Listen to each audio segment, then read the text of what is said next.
halkani waa dhul banaan oo ay bixiyeen dad muxsiniin ah uguna talagaleen in laga dhiso masaajid iyo xarun waxbarasho waxaa degan dad danyar ah waxaana masaajidkan laga dhisayaa magaalada Kismaayo gaar ahaan xaafadda Dalcadda waaxda Madiina dadka xaafadda degan ayaa hore uga codsaday in ay helaan masaajid iyo xarun waxbarasho iyadoo taa laga duulayo ayaa dadka kamid ah waxa ay bixiyeen dhulkan si masaajid iyo xarun waxbarasho loogu dhiso sidoo kale dadka xaafadda degan mid walba gurigiisa ayuu ku tukadaa salaada qaar kamid ah culimada gacanta ku haya dhismaha masaajidka ayaa sheegay in maalmo ka hor ay booqasho ku yimaadeen dhulkan ay maanta taagan yihiin qof walba oo muuqaalkan daawanaya waxa laga codsanayaa inuu ka qayb qaato dhismaha masaajidka iyo madrasada lagu magacaabo Bahru Nuur ugu horeyn waxa goobta ka hadlay qaar kamid ah guddiga gacanta ku haya dhismaha masaajidka Bahru Nuur iyagoo bulshada Soomaaliyeed ka codsaday in ay ka qayb qaataan dhismaha masaajidka iyo xarunta waxbarasho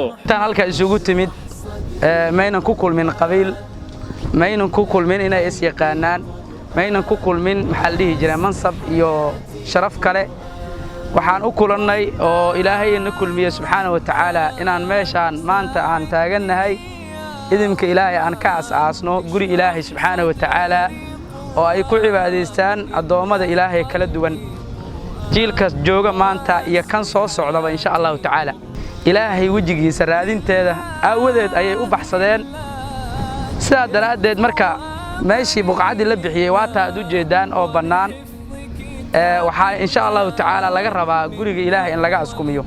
wax yaalo oo Ilaahay gurigiisa agabyada lagu dhisay kamidana kama muuqdaan waad u jeedaan sidaa daraadeed anagoo culimo ah iyo anagoo guddiga masjidka ah iyo anagoo rag muslimiin ah waxaynu isla garanay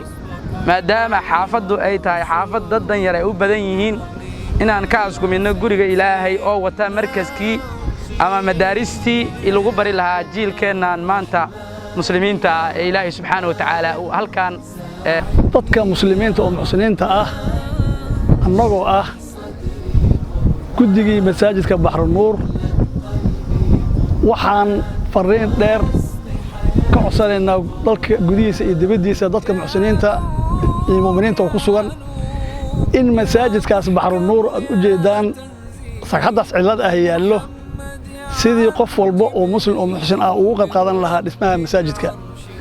saa arkaysaan halka waxaan ku haynaa dhul banaan oo ay bixiyeen dad muxsiniin ah taasoo macnaha ay u niyeysteen inuu Ilaahay ugu bedelo maalinta qiyaamo beedka jannada sidaa daraadeed dadka muxsiniinta ayuu u yeelaa masaajidkaasi qof walba wax yar iyo wax weyn si ugu qayb qaadan lahaa dhismaha masaajidkaasi dhismo markii la yiraahdo waan wada naqaanaa waxyaabo badan buu ka kooban yahay haday noqoto looxaantii shamiindadii dhagixii ismaaradii birihii wax ka yeela hawa yaraatay wax yar iyo wax weyn midna ma laha waa sagxadaas cilada ah dadka meesha ku noolna waxay u badan yihiin dad qaxootiye ah oo danyar ah oo wax aysan jirin muxsiniinta meel walba ay joogaan dal iyo dibadba waxa loo baahan yahay inay masaajidka Ilaahay gacan weyn ka geystaan Rabbi subhanahu wa ta'ala wuxuu yiri inma ya'muru masajid Allah man aamana billahi wal yawmil aakhir wa aqama as-salata wa ata az-zakata wa lam yakhsha illa Allah fa'asa ulaika an yakunu min al-muhtadin loogama rajo qaba in wax weeye gaal Ilaahay ama mushrik Ilaahay masjidkiisu uu kaalin ka geysta ama uu xamiro loogama rajo qabo sida awgeed maadaama xaafadan ay tahay xaafad waxa weeye masaajid aad ay weyn yihiin ama ayban ka dhisnaan gaar ahaan Calanley qaybteeda damba gaar ahaan waaxda Madiina kasi gaar ahaan howlaha maraakiibta meesha la yiraahdo way hadda meeshan taaganahay marka haduu Ilaahay yiraahdo sidaad arkaysaan biciyaalkii iyo maanta marka meeshan nimid xitaa kama dhaw madrasa iyo wax ka dhaw ma jiraan bismillaahir rahmaanir rahiim اللهم صل وسلم على سيدنا ونبينا محمد صلى الله عليه وسلم أما بعد أنا إبراهيم إيسا جكمس كوبان نانستي ورر كوبان إبراهيم إيسا جكمس كوبان أفريقيا دون ما رويتنا أنتي ده لا هيتنا سومالي اللي جيت مع دولتي ده فتنا ما تمرون من البنان حتى قلها ما يعلم مشان